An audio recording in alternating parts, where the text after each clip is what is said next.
हम लोग लाइफ में हमेशा कहते हैं ना कि मैं कोई चीज क्यों कर रहा हूं, क्योंकि मुझे पैसे कमाने हैं, मुझे मेरे सपने पूरे करने हैं, मुझे बड़ी गाड़ी खरीदनी है, मुझे घर बनाना है, यू नो मुझे इतने का पोर्टफोलियो चाहिए, ये इन्वेस्टमेंट्स चाहिए, मुझे फलाना चाहिए, ढिमकाना चाहिए। ऐसी बहुत सारी चीजें हम लोग चेस करते हैं। lot of time we even live for the dream of someone else, maybe our parents, के मैं ये क्यों कर रहा हूँ, मैं ये क्यों पढ़ रहा हूँ, क्योंकि मुझे मेरे मम्मी पापा का सपना पूरा करना है, मुझे ये करना है ना। ऐसा होता है हमारे साथ। लेकिन इस पूरे सफर में जो एक चीज है, जो सबसे इंपॉर्टेंट चीज है, जो हम भूल जाते हैं, जो हम मिस करते हैं, वो पता है क्या है? वो ये कि क्या मैं एंजॉय कर रहा हूँ या नहीं कर रहा हूँ। आपको पता है, मुझे कहते हैं greatness of love is felt in its absence, और मुझे ये चीज तब पता चली जब मैं मेरी नानी जी को आई लॉस्ट माय नानी जी।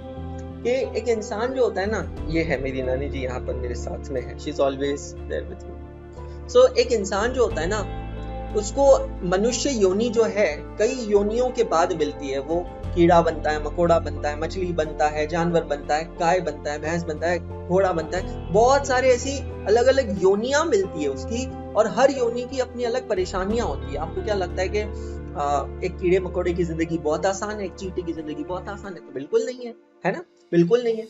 तो वो सब योनियां, वो सब प्रताड़ना के बाद एक मनुष्य जन्म मिलता है, और जब ये मनुष्य जन्म मिलता है तब हम क्या करते हैं? तब हम ये सोचते हैं कि अच्छा, ये चीज मैं आज नहीं कर रहा हूं, ये चीज मैं कल करूंगा। हम लोग काफी बार पता है हमारी खुशियों को डेफर करते हैं। क्या डेफर करते हैं? मतलब जब हम स्कूल में होते हैं तब हम कुछ टारगेट्स लेकर चलते हैं, फिर जब कॉलेज में आते हैं स्कूल वाले टारगेट्स अचीव होते हैं तो नए टारगेट्स बनते हैं, फिर आगे बढ़ते हैं नए target. So you know, in all these things we forget the most biggest target of our life, and the biggest target of our life is, please understand, it's a very difficult to understand, but it's very important, and that is self pampering and self happiness. मैं पूरी दुनिया को please कर रहा हूं, मैं पूरी दुनिया को प्लीज कर रहा हूं। एक लड़की, एक औरत, एक महिला जब तैयार भी होती है ना, तो वो तैयार भी, पता है वो गाना सुना है, सजना है मुझे सजना के लिए। क्यों सजना है सजना के लिए? खुद के लिए क्यों नहीं सजना? मतलब मैं इसीलिए तैयार होती हूं कि मैं किसी और को खूबसूरत लगूं। मैं कभी क्यों इसलिए तैयार नहीं होती हूं कि मैं खुद को खूबसूरत लगूं। ये सोच के देखो, सेल्फ पैम्परिंग, सेल्फ हैप्पीनेस तेल लेने गई हमारी जिंदगी में, आपकी मेरी, ट्रस्ट मी, मैं तो पिछले 6 महीने से वही लाइफ जी रहा हूं। हमारी जिंदगी में सेल्फ पैम्परिंग खत्म हो गई है। हम हमेशा दूसरों को प्लीज करने में लगे। कभी फूफा जी होते हैं तो कभी मौसा जी होता है, उनको प्रूव करना है। अच्छे मार्क्स क्यों लेके आने बचपन में? क्योंकि किसी को प्रूव करना है। अब साला क्यों प्रूव करना है? नहीं, बट करना है। हमारा माइंडसेट ही वही बना है। स्कूल में हमेशा अच्छे मार्क्स लाने, टीचर्स को प्रूव करना है। स्पोर्ट्स में अच्छा करना है क्योंकि इसको प्रूव करना है। बड़ा होकर अच्छा पैसा कमाना है, क्यों? क्योंकि गर्लफ्रेंड को, उसके पापा को प्रूव करना है कि अच्छा नहीं, तुम्हारी बेटी से मैं शादी करने के लिए एलिजिबल बनूंगा। कब बनूंगा? जब ये होगा तो ही बनूंगा। अरे क्यों? फिटनेस का मतलब बॉडी बनाना नहीं होता, पहली चीज तो ये क्लियर कर लो। फिटनेस अलग होती है, बॉडी बनाना अलग होती है। बहुत सारे बॉडी बिल्डर्स की डेथ हो जाती है क्योंकि वो दिखने में फिजिकली फिट होते हैं, अंदर से फिट नहीं होते हैं। Please understand, fitness is not equal to body बनाना। तो फिटनेस अगर मेरा गोल है तो वो सेल्फ पैम्परिंग के लिए होना चाहिए, लोगों को दिखाने के लिए। मैं जिम जा रहा हूँ, जिम क्यों जा रहा हूँ? लोगों को दिखाने के लिए जा रहा हूँ। क्यों? देख भाई, मैं वहां जिम जा रहा हूँ, मैं रेगुलर, मैं लड़की को पटाने के लिए जिम जा रहा हूँ, मैं दिखावा नहीं। Self pampering, self happiness is the most important thing. और हमने ये चेस करना छोड़ दिया। हम दुनिया के बारे में सोचते हैं सिवाय खुद के बारे में। दोस्तों, मेरी एक अपील है आज आपसे, क्यों ना खुद के बारे में सोचा जाए। और मेरी ये छोटी सी स्टोरी पे ध्यान देना, ये आपकी सेल्फ पैम्परिंग और हैप्पीनेस की डेफिनेशन को चेंज कर देगी। छोटी सी स्टोरी है और कॉस्टिंग के साथ डायरेक्ट कनेक्शन लग जाएगा, इसका ध्यान से सुनो। और ये रियल लाइफ स्टोरी है। तो मैं 11th-12th जो है मैंने किया था अमरावती से, कॉमर्स से किया था। और वहां पर उसकी स्कूल्स होती है, जूनियर कॉलेज कहते हैं उसको। उसका नाम था Manibai Gujarati high school, Manibai Gujarati high school Amravati. वहां से मैंने कॉमर्स से 11th-12th की थी। आज भी वो स्कूल है, अंबापेट एरिया उसमें। वो स्कूल के बाहर बहुत बड़ा ग्राउंड है, और ग्राउंड के साइड में एक ठेला लगता था। एक ठेला लगता था जहां समोसे, कचौरी, ये सारी चीजें मिला करती थी। और मैं हमेशा अपने ब्रेक में वहां जाकर समोसे कचौड़ी खाता था। उस समय वो समोसे कचौड़ी जो लड़का बेचता था, नाम चेंज करके बता रहा हूँ, मैं नहीं चाहता कि किसी की आइडेंटिटी हो, तो उसका नाम था अब्दुल भाई। वो समोसे कचौड़ी बेचा करता था। मैं तो उस समय 11-12 में था, तो क्या एज रहती होगी, 17, 16, 17, 18 की एज रहती है। तो अब्दुल भाई जो है मुझसे ज्यादा बड़े नहीं थे, मे बी आप समझ लो 6-8 साल बड़े, 24-25 साल की, 26 साल की उम्र रही होगी। कमारे थे, समोसा बेचते थे, बट हमेशा चेहरे पे स्माइल होती थी उनके, है ना। हमेशा हम लोग समोसा खाते थे। मैं 2006 की बात बता रहा हूँ, समोसा खाते थे और अब्दुल भाई देते थे। हर रोज वही रूटीन। हम क्लासेस में जा रहे हैं, ब्रेक्स में ग्राउंड पे आ रहे हैं, समोसा खा रहे हैं। हम क्लासेस में जा रहे हैं, नए सपने देख रहे हैं। अकाउंट्स का टीचर आता है, हमें कुछ और बताता है। बीएसटी का, ऑर्गेनाइजेशन ऑफ कॉमर्स के टीचर आते हैं, तो वो हमें कंपनी मीटिंग्स के बारे में बताते हैं, सिटिंग फीस के बारे में बताते हैं, डायरेक्टर्स के बारे में। हर एक लेक्चरर, हर एक टीचर हमारे दिमाग में हमें एक नया सपना बोकर जाता था कि बड़े होकर हमें भी किसी कंपनी का फाउंडर बनना है, डायरेक्टर बनना है, मैनेजिंग डायरेक्टर बनना है, एंड सो ऑन। फिर जब हम ग्राउंड पे आते थे तो हम उसी अब्दुल भाई को देखते थे जो अभी समोसे बेच रहा है। मेरी पूरी 11th स्टैंडर्ड मैंने उनको देखा, मेरी पूरी 12th स्टैंडर्ड मैंने उनको देखा। सीए बनने के बाद मैं हर साल जब अमरावती जाता हूँ, 1 या 2 बार अमरावती जाता हूँ। अभी रिसेंटली जब मैं अमरावती गया, I always make a point कि मैं एक बार मणिभाई गुजराती स्कूल को बाहर से देख कर आऊं, क्योंकि स्कूल की यादें ताजा होती थी। स्कूल की क्रश की याद आ जाती थी, स्कूल के दोस्तों की याद आ जाती थी, वो कैंटीन की याद आ जाती थी। तो जब मैं वहां पर पहुंचा, मुझे अभी भी वहां पर वही ठेला दिखा, मुझे अभी भी वहां पर वही अब्दुल भाई दिखे। अब मेरी बात ध्यान से सुनना। मैं जब अपनी स्कूल गया तो मैं अपनी कार में गया, MG हेक्टर में, 22-23 लाख रुपए की कार है।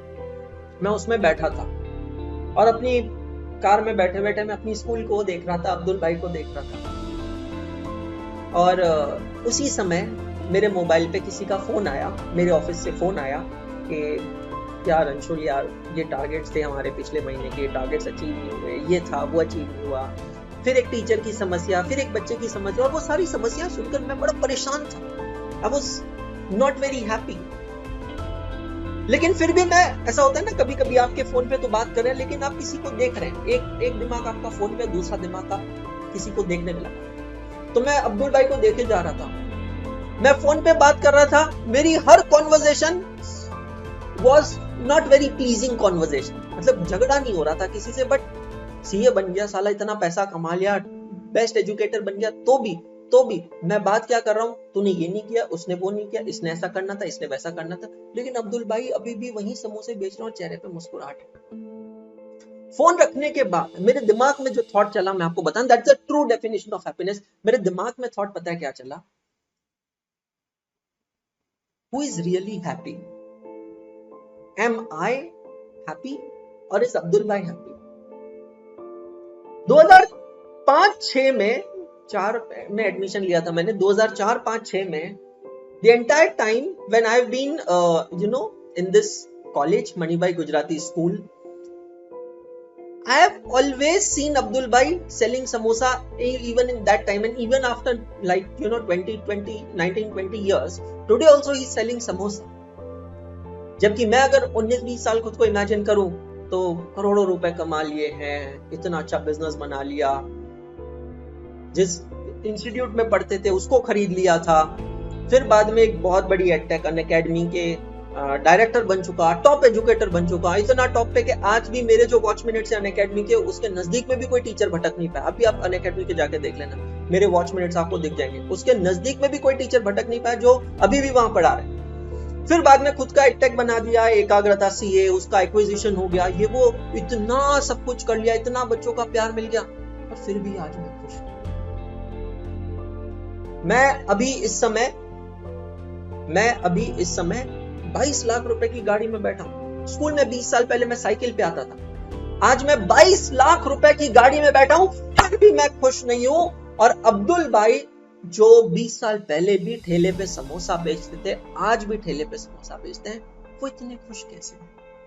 मेरे दिमाग में सवाल आया कि क्या उनकी कोई इच्छाएं नहीं है, या फिर क्या मैं खुद से कुछ ज्यादा एक्सपेक्ट करूं?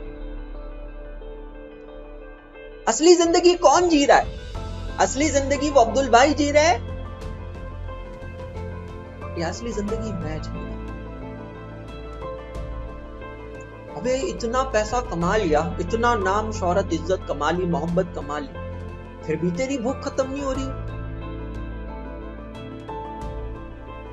सही शिक्षा मणिबाई गुजराती स्कूल के अंदर नहीं थी।